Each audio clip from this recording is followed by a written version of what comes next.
నమస్తే welcome to special debate.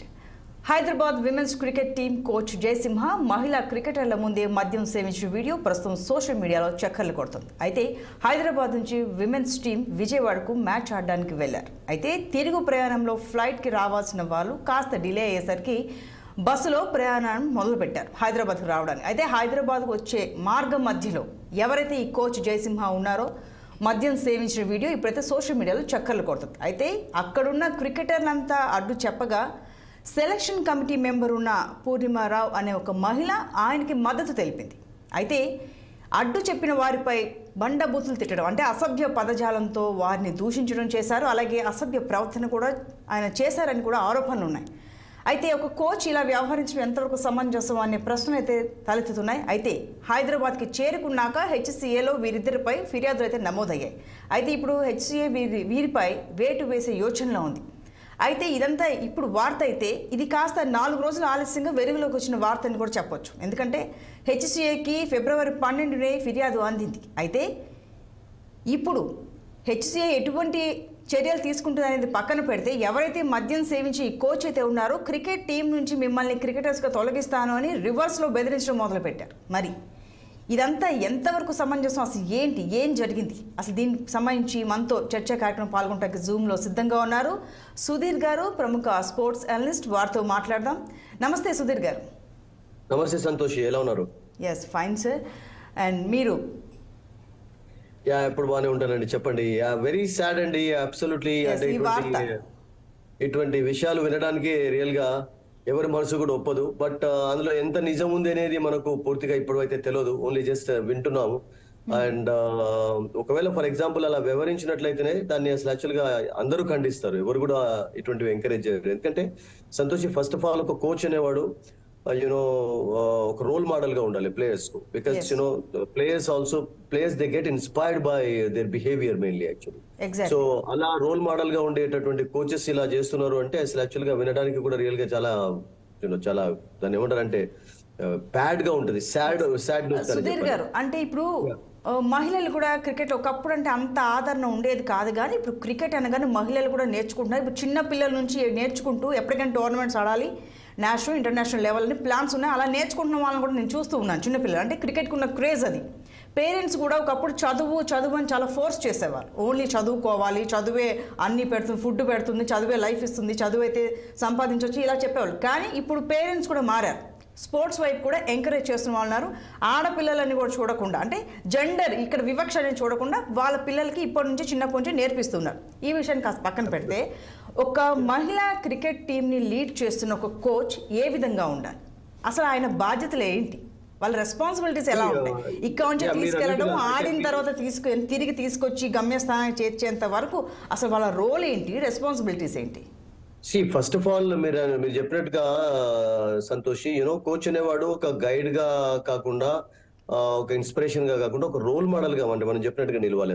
అంటే అతన్ని నుంచి చాలా నేర్చుకోవాలి. డిసిప్లిన్ దగ్గర నుంచి మొదలు పెడితే ఏదైనా కానీ కోచే నేర్పుతూ ఉంటాడు. ఆట టిప్సే కాదు అసలు యాక్చువల్ గా అవుట్ సైడ్ బిహేవియర్ ఎలా ఉండాలి, ఆన్ ద ఫీల్డ్ ఎలా ఉండాలి. సో అలా రోల్ మోడల్ గా ఉండాలి అసలు. అప్పుడే ప్లేయర్స్ లో మీరు అన్నట్టుగా మనం ఒక కఠినమైనటువంటి డిసిప్లిన్ చూస్తూ ఉంటాం.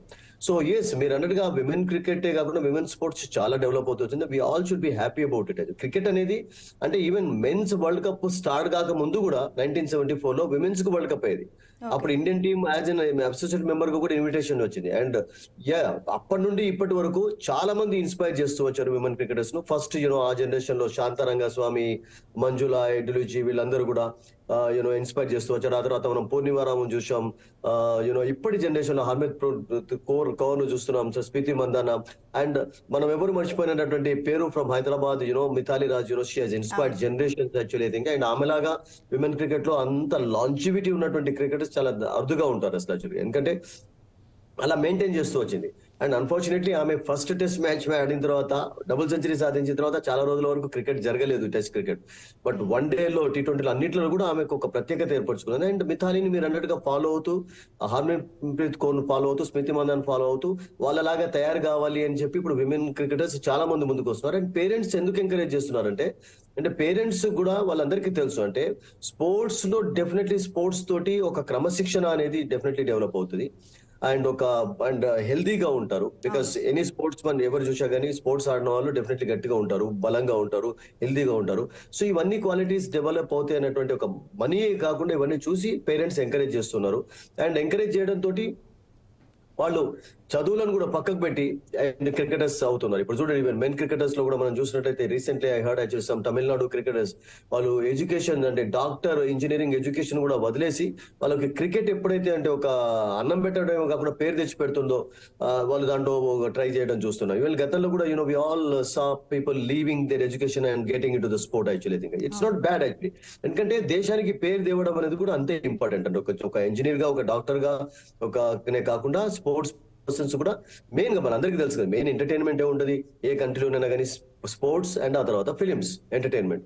సో ఆ రకంగా ఎంకరేజ్మెంట్ చేస్తున్నారు అండ్ వాళ్ళ పర్ఫార్మెన్సెస్ కూడా అద్భుతంగా ఉన్నాయి. బట్ ఈ ఇన్సిడెంట్ యాక్చువల్లీ విన్న తర్వాత first of all I was shocked. ఎందుకంటే జయసింహ ఫ్యామిలీకి బికాస్ మన అందరికీ తెలుసు వాళ్ళ జయసింహ యంగ్స్టర్స్ అంటే ఎంఎల్ జయసింహ వాళ్ళ ఫాదర్ అసలు. యాక్చువల్గా ML Jayasimha was a fantastic cricketer and straight away అంటే ఆస్ట్రేలియాకు వెళ్ళి రన్స్ స్కోర్ చేసినటువంటి ఎగ్జాంపుల్స్ ఉన్నాయి. ఈవెన్ హోటల్ వెళ్లకుండా కూడా he was rush to the stadium and he score runs. Actually all 5 days batting చేసినటువంటి ఘనత కూడా అతనికి దక్కింది. ఎగ్జాంపుల్ గా నిలిచాడు, రోల్ మోడల్ గా నిలిచాడు. ఇవాళ సునీల్ గవాస్కర్ లాంటి క్రికెటర్స్ కూడా రోల్ మోడల్ ఎవరంటే ఎంఎల్ జయసింహ నుండి చాలా నేర్చుకున్నారు. స్టైలిష్ గా ఉండేది, అట్రాక్టివ్ ప్లేయర్ అసలు. యాక్చువల్ గా చాలా మంది అతన్ని అనుకరించి క్రికెటర్స్ అయ్యారు. సో ఆ దానికి చెందిన వాళ్ళు ఎంఎల్ జయసింహ కుమారులు కూడా, అందులో డౌట్ లేదు. ఎందుకంటే మీరు వివేక్ తీసుకున్న, విద్యుత్ ఇప్పటికంటే రియల్ గా ఆయనే ఈవెన్ థాయిలాండ్ లో కూడా విమెన్స్ టీమ్ కు 2-3 years కోచ్ గా ఉన్నాడు. అంటే థాయిలాండ్ టీమ్ ను కూడా డెవలప్ చేశాడు అసలు విద్యుత్.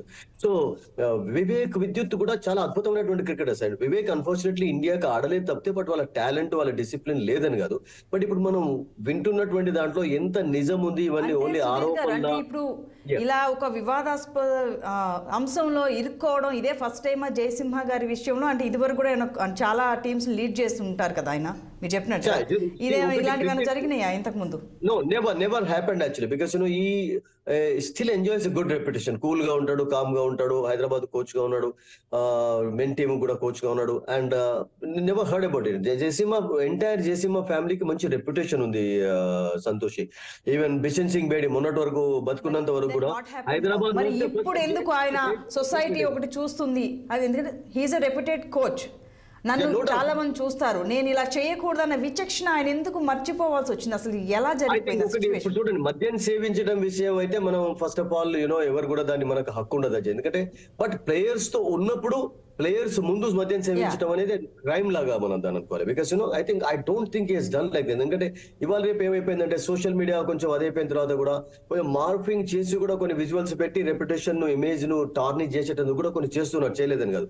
గతంలో మనం విన్నాం విమెన్స్ విషయంలో మనం చాముండేశ్వరనాథ్ మీద కూడా కొన్ని ఆరోపణలు వేశారు అసలు. యాక్చువల్గా అవి ఆ తర్వాత కొన్ని వీడియోస్ తయారు చేసి పెట్టారని తెలిసింది తప్పితే, బట్ అగైన్ అతనికి క్లియరెన్స్ వచ్చింది. అండ్ ఆ తర్వాత we all know that how many sports persons he encouraged. ఇవాళ ప్రతి స్పోర్ట్స్ పర్సన్ కు ఒక BMW కారు ఉందంటే ఎవరు ఇస్తారు అసలు? యాక్చువల్గా అలా ఎంకరేజ్ చేసినటువంటి రేర్ పర్సన్ కూడా అతనే అసలు. యాక్చువల్గా Hyderabad cricket association Uppal stadium development లో కూడా అతనికి అది. బట్ కొన్ని ఆరోపణలలో నిజం ఎంత ఉంది అనేది మనకు ఇప్పుడు ప్రస్తుతం అయితే మనకు బయటకు రాలేదు. కొన్ని ఆరోపణలు అంటే ఇప్పుడు వీడియో చూస్తున్న వీడియో అయితే అబద్ధం అని చెప్పలేము, ఎందుకంటే ఆయన తాగడం, ఆ బాటిల్ ని ఎదురుగా ఉన్న సీట్ లో పెట్టుకోవడం, అదైతే అబద్ధం అని అయితే చెప్పలేము. ఎలా కొట్టిపడేయగలరు? అంటే ఒకటి మార్పు చేసినట్టు ఒకటి ఏంటంటే, first of all I'm more concentrating on volleyball committee concentrate చేస్తున్నాను ఇప్పుడు. అండ్ మెయిన్ గా ఏంటంటే నేను అది ఎక్కువగా చూడలేదు అసలు. ఓన్లీ ఇప్పుడు మీ దాంట్లో ఆరోపణల లాగానే నాకు కనబడుతుంది, బట్ మనకు అన్ని బయటికి వస్తాయి. బికాస్ వెన్ ఎవ్రీథింగ్ అనేది ఇప్పుడు తెలియదు.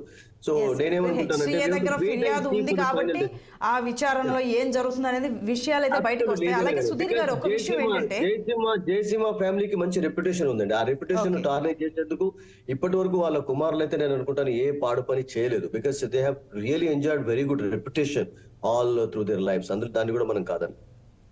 సుధీర్ గారు, అసలు ఫ్లైట్ కి రావాల్సిన వాళ్ళు బస్సుకి రావడం ఏంటి అన్న ప్రశ్న తలెత్తిన నేపథ్యంలో వచ్చిన ఇన్ఫర్మేషన్ ఏమిటి అంటే, జయసింహ గారే కావాలని డిలే చేశారు.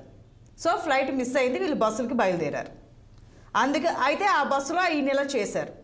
ఇప్పుడు మహిళలకి ఇప్పుడు ఎవరన్నా పక్కన సిగరెట్ తాగినా ఇబ్బందిగానే ఉంటుంది, మహిళలకే కాదు పీల్చే వాళ్ళు కూడా ఇబ్బందిగా ఉంటుంది. ఇప్పుడు ఎవరైనా డ్రింక్ చేస్తున్నారంటే మహిళలు ఒక రకంగా ప్యానిక్ అయిపోతారు.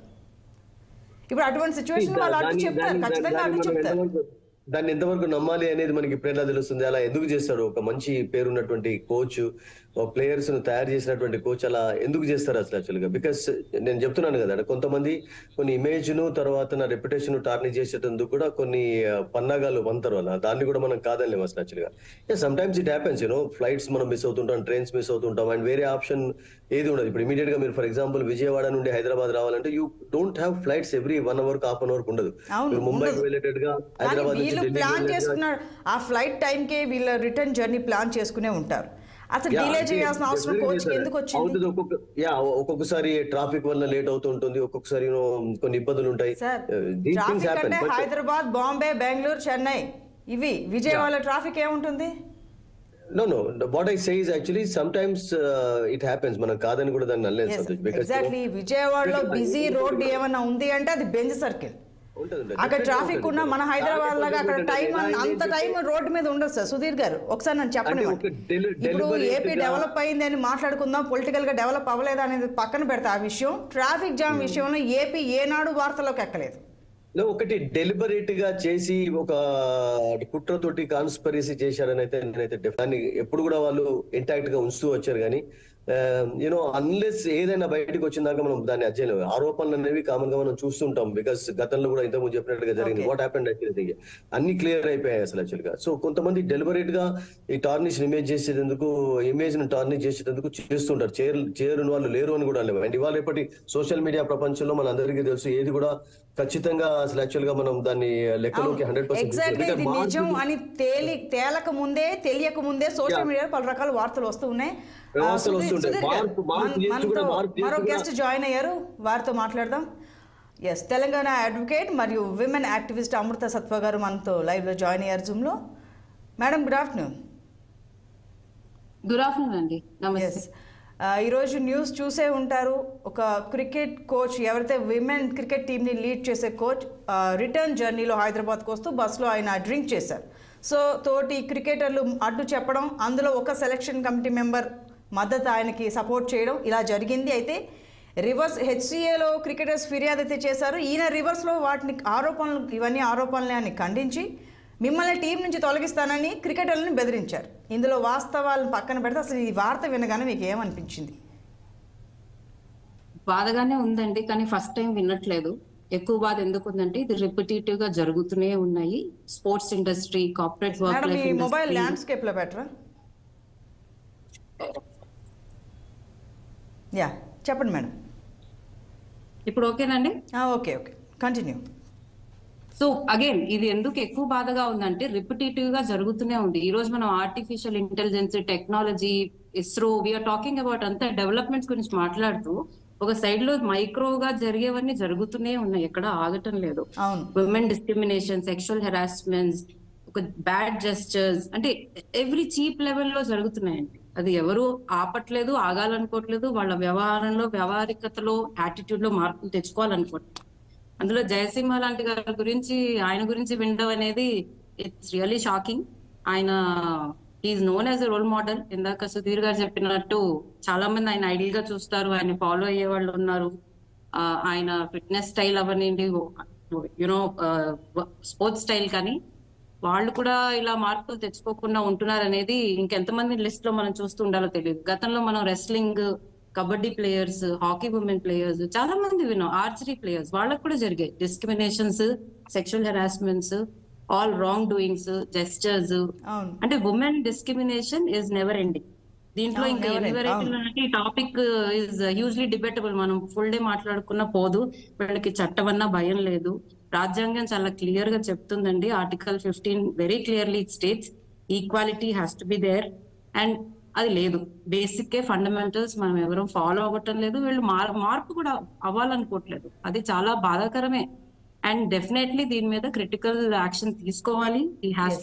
అలాగే మేడం, ఇంకొకటి ఏంటంటే ఇప్పుడు ప్రతిదీ సోషల్ మీడియాలో ఈజీగా అంటే స్పీడ్ గా స్ప్రెడ్ అయిపోతుంది. అయితే కొన్ని కామెంట్స్ రూపేనా నేను చూసింది ఏంటంటే, అసలు విమెన్ టీమ్ కి ఇక విమెన్ని కోచ్గా పెట్టుండాల్సింది, ఇలా జరిగి ఉండేది కాదు అన్నట్టుగా వార్తలు వస్తున్నాయి. అంటే ఇక అంటే ఎవ్రీ మేల్ కోచ్ అలా చేస్తారని కాదు, ఇలా జరిగింది కాబట్టి ఇటువంటి కామెంట్స్ వచ్చాయి. ఇది క్లారిటీ. ఒక విధంగా మీరు చెప్పేదాన్ని నేను ఏకీభవిస్తానండి. ఉమెన్ కోచ్ ఉండడం వల్ల కొంతవరకు వీటిని అరికట్టచ్చు అంటే డెఫినెట్లీ ఎస్. కానీ మీరు ఇది అనే ముందు ఒకటి ఆలోచించాలి, అసలు ఉమెన్ కోచెస్ ఎంతమందికి అవకాశాలు ఇస్తున్నారండి? కోచ్ వరకు how many women are getting opportunities? ఎంతమంది ఉమెన్ కి వర్కింగ్ ఆపర్చునిటీస్ ఇస్తున్నారు? ఈవెన్ వాళ్ళకు కూడా హెరాస్మెంట్స్ ఉన్నాయి కదా. వర్క్ ప్లేస్ హెరాస్మెంట్ అంటే అదే, అది స్పోర్ట్స్ యూనిట్ లో అవ్వచ్చు, ఒక కార్పొరేట్ వర్క్ లైఫ్ అవ్వచ్చు, ఎలాంటి ఆఫీస్ లో విమెన్స్ కి ఇబ్బందులు ఉన్నాయి. ఇదైతే ఒప్పుకునే అంశమే. గవర్నమెంట్ ఆఫీస్ అవ్వనండి, కార్పొరేట్ అవ్వనండి, ఇండస్ట్రీ అవ్వని, ఏ ఇండస్ట్రీ డొమైన్ తీసుకోండి, ఉమెన్ ఒక కోచ్ లాగా ఉన్నా, ఒక స్పోర్ట్స్ ప్లేయర్ లాగా ఉన్నా జరిగేదైతే జరుగుతున్నట్టే కదా. తను ఒక ఉమెనే కదా. అవును. ఎస్ సుధీర్ గారు. Yes right. అమృత గారు, ఇప్పుడు చూస్తున్నాం, ఇప్పుడు హెచ్సిఏ దగ్గర అయితే ఫిర్యాదులు అయితే ఉన్నాయి జయసింహ గారి మీద, ఎవరైతే కోచ్గా వ్యవహరించారో వారిపైన. అది ఎటువంటి యాక్షన్ తీసుకున్నారని పక్కన పెడితే, ఆయన పైన వచ్చిన ఆరోపణలు ఆయన ఖండించి తిరిగి రివర్స్లో వీళ్ళని బెదిరించడం. అంటే ఇప్పుడు ఇలాంటి సంఘటనలు చూసినప్పుడు ఎవరైనా, అంటే అన్ని రంగాల్లోనూ ఇలాగే ఉంటుందని చెప్పి అందరూ ఆగిపోవాల్సిన పని లేదు. విమెన్స్ ఎవరైతే ఉన్నారో అలానే క్రికెట్లో ఇలా జరిగింది కదా అని చెప్పి నెక్స్ట్ అప్కమింగ్ వాళ్ళు ఎట్లా అంటే ఒక అడుగు వెనక్కి వేసే అవకాశం ఉంది.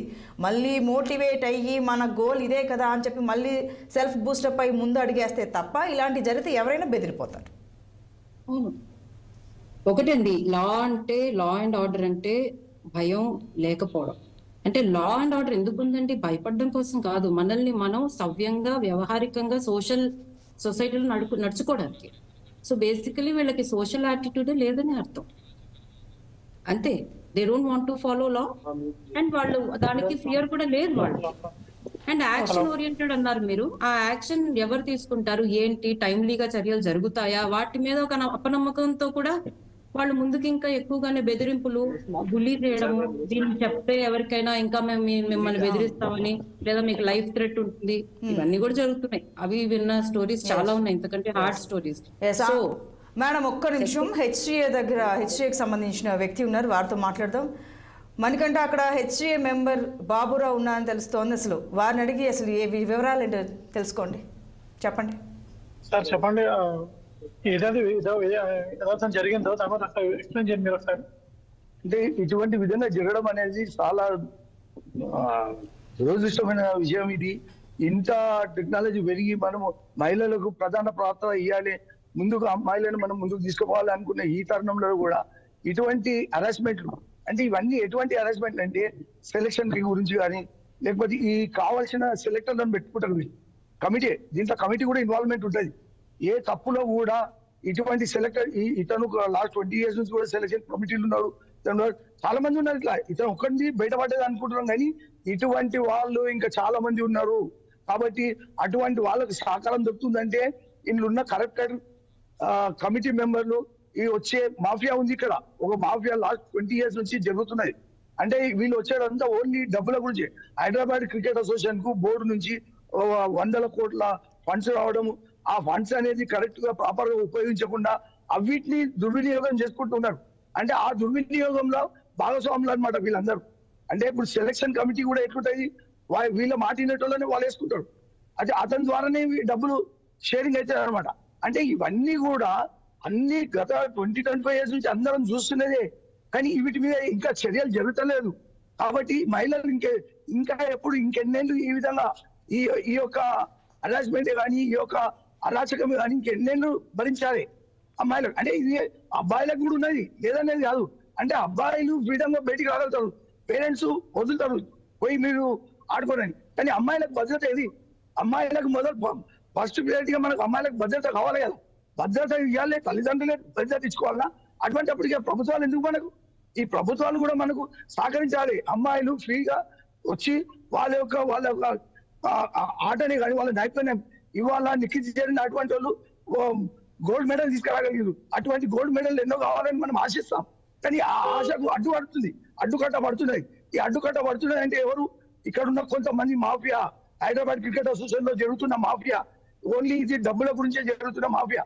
దీన్ని అరికట్టకపోతే గత 10 ఏళ్ల సంది కూడా ఇదే లొల్లి పెడుతున్నాం మేము. ఈ ఏసీబీ ఉంది, ఏసీబీ మీద జరిగింది, గతంలో 20 ఏళ్ల కింద ఇందులో ఐపీఎస్ ఆఫీసర్ కూడా కమిటీ మెంబర్లు అండ్ అడ్వైజర్లు ఉంటుండే. దాన్ని వాళ్ళకి తెలుస్తున్న దురుద్దేశంతో ఆ పోస్టులను తీసేయడం జరిగింది. అందులో తీసేసాడు. అంటే ఈ తీసేయడం అనేది వాళ్ళ యొక్క డబ్బుల అరాచకాన్ని దుర్వినియోగం చేయాలనే కదా వాళ్ళు ఇందులోకి వెళ్ళి సీనియర్ ఐపీఎస్ ఉంటుండే, కమిటీలో ఉంటుండే. ఆ యొక్క విధానాన్ని వీళ్ళు జనరల్ బాడీ నుంచి తీసేసారు. అంటే వాళ్ళ యొక్క కరప్షన్ ఈజీగా నడవడానికి, అంటే ఇలా ఎవరి యొక్క ప్రభుత్వం యొక్క ఆజమాయిషి రావద్దు అనే దురుద్దేశంతో. కాబట్టి ఈ విధంగా నడుస్తుంటే మనం ఇంకా కూడా ఇంకో 50 సంవత్సరాలు కూడా మనం ఇదే విధంగా కొట్లాడిన అమ్మాయిలకు మనము గ్యారంటీ ఇవ్వలేము. Right Baburao garu, thank you అండి. Yes right Manikanta. Amrita madam, ఇప్పుడు సాక్షాత్తు వన్ ఆఫ్ ద హెచ్సిఏ మెంబరే ఇలా మాట్లాడుతుంటే నిజంగానే ఆడపిల్ల ఆలోచించాల్సిన పరిస్థితి దాపురించింది. అవునండి, మీరు ఇందాక అన్నట్టు ఉమెన్ కోచ్ ని పెడితే ఉండవా అంటే ఉమెన్ కోచ్ కూడా ఉమెనే కదండి. అవును, ఆలోచించండి. ఇదే కాదు, ఇది ఫస్ట్ టైం కాదు. జ్వాలాగుట్ట బ్యాడ్మింటన్ ప్లేయర్ ఆవిడ కంప్లైంట్ చేశారు డిస్క్రిమినేషన్ గురించి. ఆవిడ famous player. We have Diana Edulji, she complaint. ఆవిడ ఫార్మర్ ఇండియన్ క్రికెటర్, ఆవిడకి జరిగింది. అలా చాలా మంది gymnastics, archery players, kabaddi players, మీరు ఢిల్లీలో చూస్తుంటారు. కబడ్డీ ప్లేయర్స్ ఉమెన్ మొత్తం రోడ్డెక్కారు, అవును, ఎడ్యుకేషన్ చేశారు. ఇదంతా రీసెంటే. సో పాతవా కొత్తవా ఏది మాట్లాడుకుందామన్నా హిస్టరీ ఉంది, ప్రజెంట్ ఉంది, ఇప్పుడు ఇవాళ జరిగింది కూడా ఉంది. ఇలా చాలా ఉన్నాయి. వీళ్ళకి ఎవరికి చట్టం అంటే భయం లేదండి. వీళ్ళకి మార్పు కోరుకోవట్లేదు. వాళ్ళ ఇంట్లో వాళ్ళు ఒకలాగా, బయట అయితే ఒకలాగా అనే బిహేవియర్ ఉంది వీళ్ళకి. ఇళ్లలో ఆడవాళ్ళు తట్టుకుంటూ గోల్ రీచ్ అవ్వాలంటే విమెన్ కి పెద్ద టఫ్ టాస్క్ అది.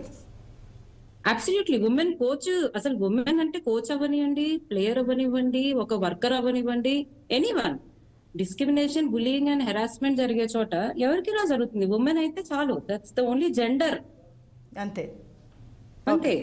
ఉమెన్ కోచ్ కి ఎన్ని కష్టాలు ఉన్నాయో. ఉమెన్ కోచెస్ కూడా ఉన్నారండి, మనకు తెలీదు, పైకి రావటం లేదు. నేను విన్న వాళ్ళే ఉన్నారు బ్యాడ్మింటన్ ఉమెన్ కోచెస్. ఓకే, వాళ్ళకు కూడా జరిగింది. సో ఇప్పుడు హెచ్సిఏ ఎటువంటి యాక్షన్ తీసుకుంటే కోచ్ కి బాగుంటుందని మీరు అనుకుంటున్నారు? ఇమీడియట్ గా సస్పెన్షన్ లో పెట్టి ఫర్దర్ ఇన్వెస్టిగేషన్ చేయాలండి. అండ్ విట్నెసెస్ ఆల్రెడీ ఉన్నారు, ఫేస్ చేసిన టీమే ఉంది. టేక్ ద డైరెక్ట్ విట్నెసెస్, వాళ్ళ దగ్గర ఫ్యాక్ట్స్ అన్ని కలెక్ట్ చేసేసుకుని ఇమీడియట్లీ వాళ్ళు సస్పెన్షన్ లోకి అయితే వెళ్ళాలండి. That is the immediate action. మద్దతు తెలిపిన ఆ సెలక్షన్ కమిటీ మెంబర్ పైన కూడా నెటిజన్లు మండిపడుతున్నారు. యా, డెఫినెట్లీ వాళ్ళందరి మీద. దీంట్లో ఎవరెవరు దీన్ని వెనుకున్నారు, అసలు ఈ వ్యవహారం ఎన్నాళ్ళ నుంచి జరుగుతుంది, గతంలో ఎంతమందికి ఇది తెలుసు, వాళ్ళ పైన అధికారులకు కూడా తెలుసా, తెలిసినా వాళ్ళ చర్యలు తీసుకోలేదా, ఎందుకు తీసుకోలేదు? వీటన్నిటి మీద overall internal and external investigation జరిగి దాని మీద ఇమీడియట్ చర్యలు తీసుకోవాలండి. అండ్ ఫస్ట్ అయితే ఆయన సస్పెన్షన్ లో పెట్టాలి. Okay, that right. is what is the right thing according to me. Amrita ma'am, thank you so much for your valuable explanation and your answers also. Thank you so much for participating in my debate. Yes, Sudheer గారు మీకు కూడా ధన్యవాదాలండి మీ అనాలిసిస్ని ఇచ్చినందుకు, అలాగే మీ అభిప్రాయాన్ని వ్యక్తపరిచినందుకు.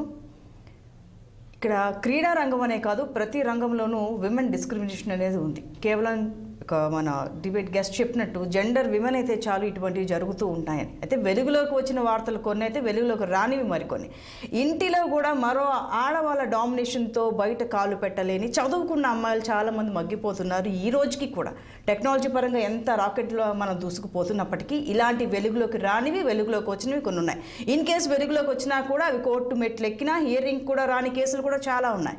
ఇప్పుడు ఇంత మంచి పేరున్న ఈ కోచ్, ఎంతోమంది ట్రైనింగ్ ఇచ్చిన ఈ కోచ్ ఇప్పుడు మరి ఏమైంది సడన్గా ఇలా ఆరోపణలు ఎదుర్కోవాల్సి వచ్చింది? మరి హెచ్సిఏ సరైన దర్యాప్తు చేసి సరైన యాక్షన్ తీసుకుంటుందా? మరి బెదిరింపులకి గురైన ఈ మహిళా క్రికెటర్ల పరిస్థితి ఏంటి? వీళ్ళకి ఎటువంటి భరోసా ఇస్తుందో కాస్త వేచి చూడాల్సిన పరిస్థితి ఉంది. ఎనీవే, ఇదేదో సంఘటన జరిగిందని చెప్పి ఎవరైతే క్రికెట్ మీద ఆసక్తి పెంచుకుంటూ క్రికెట్టే గోల్గా బతుకుతున్న ఆడపిల్లలు ఎవరైతే ఉన్నారో దయచేసి వెనకడుగు వేయాల్సిన అవసరం లేదు. ఇటువంటి వాటిని స్టెప్స్ కింద మలుచుకుని మీరు దయచేసి ముందుకు వెళ్ళండి. ఇది వాటి special debate. Keep watching 6 TV, సామాన్యుడి ఆరోపణ.